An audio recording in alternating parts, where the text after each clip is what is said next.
আসলে স্যার অনুমতি ছাড়া তো আমাদের উপরে যাওয়া নিষেধ। আপনি কি এখানের দায়িত্ব নতুন? জি স্যার। স্যার আপনার কি রুম লাগবে? 501 নম্বর রুমের কিটা দেন। কোনো প্রয়োজন হলে অবশ্যই কল করবেন। মেয়েটা খুব সুন্দর তো, এত সুন্দর মেয়ে এখানে চাকরি করে। রুম নাম্বার 501 থেকে বলছিলাম, আমার তো তোমাকে লাগবে।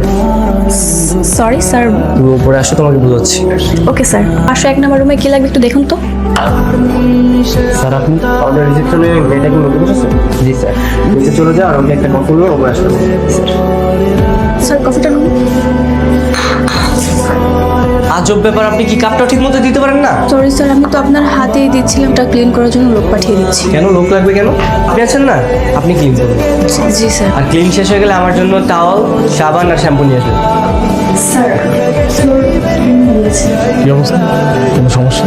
স্যার 501 নম্বর রুমে যে গেস্টটা রয়েছে উনি আমাকে বলছেন ওনার বিছানা ক্লিন করে দিতে। এটা কি আমার কাজ?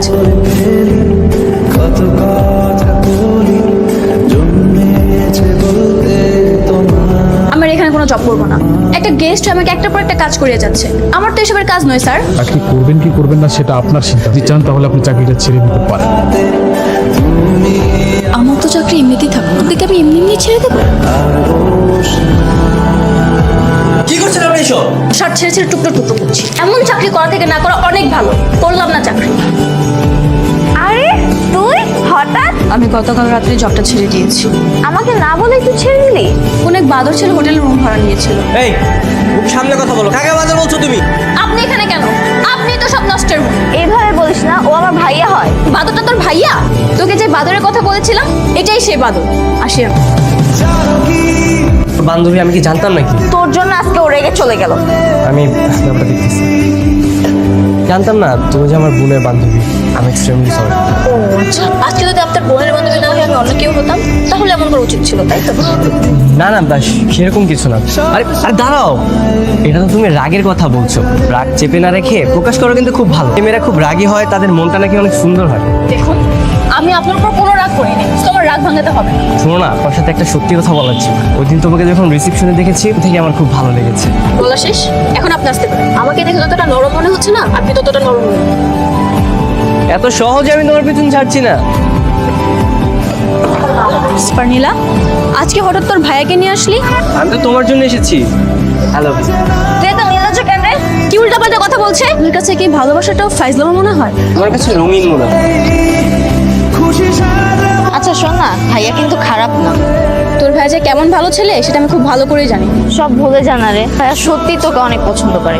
দেখো তুমি যে বারবার ভুল বুঝবে এটা তো হবে না। ওর সাথে আমার স্পেশাল কোনো কথাই নেই। আমরা সাধারণ কথা বলি। আপনি যা বোঝাতে চাচ্ছেন আমি বুঝতে পেরেছি, কিন্তু আপনার মতো লাক্সারিয়াস লাইফ আমার না। আমি পরিবারের একমাত্র মেয়ে, আমাকে স্ট্রাগল করে চলতে হয়। আমার বাবার অনেক টাকা পয়সা রয়েছে, যেদিন আপনার যখন চাইছে তখন তাই করতে পারছেন। সুতরাং আপনার সাথে তুলনা দিয়ে আমাদের কোনো লাভ নেই। প্রত্যেকটা মানুষের জীবনে না কোনো না কোনো প্রবলেম থাকে, আর সেই প্রবলেমগুলো সলভ করে জীবন যদি এগিয়ে যেতে হয়। বাস্তবতা যখন আপনার ঘরে করা নাড়বে না, তখন এসব মোটিভেশনাল কথা আপনার মুখেই আসবে। আমার লেট হয়ে যাচ্ছে। মা তলিমা, হ্যাঁ বাবা। আমাকে একটু পাঠাতে পারি মা? বাবা, বাবা, বাবা তুমি কথা বলছো না কেন? হ্যালো, আপনি এখন কোথায় আছেন? আমি তো বাইরে আছি। কেন? আমার বাবা হঠাৎ করে না চোখ বন্ধ করে ফেলেছে, কোনো কথাও বলছে না। আমি সেই কখন থেকে বাবাকে ডাকছি। আপনারা বলেছিলেন আপনি আমাকে উপকার করবেন। আপনি প্লিজ দয়া করে আমাকে কিছু টাকা হাওলাত দিন। আচ্ছা তুমি কোনো চিন্তা করো না, আমি আসছি। এগুলো আপনার কি হয়েছে? ঘটনার পর বাবাকে আবার ফিরে পাবো সেটা আমি কখনো কল্পনাও করিনি। আচ্ছা নর্মালি হচ্ছে আল্লাহ, আঙ্কেল এখন সুস্থ আছে এটাই অনেক। আমি রাগের মাথায় আপনার সাথে অনেক খারাপ ব্যবহার করেছি, আমাকে প্লিজ ক্ষমা করে দিন।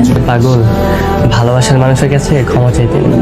আপনার অবস্থান আর আমার অবস্থান সম্পূর্ণ আলাদা। আমি আপনার কথা অনেক ভেবেছি, আপনার অবস্থানের কথা চিন্তা করে আমি একটু দূরে সরে রয়েছি।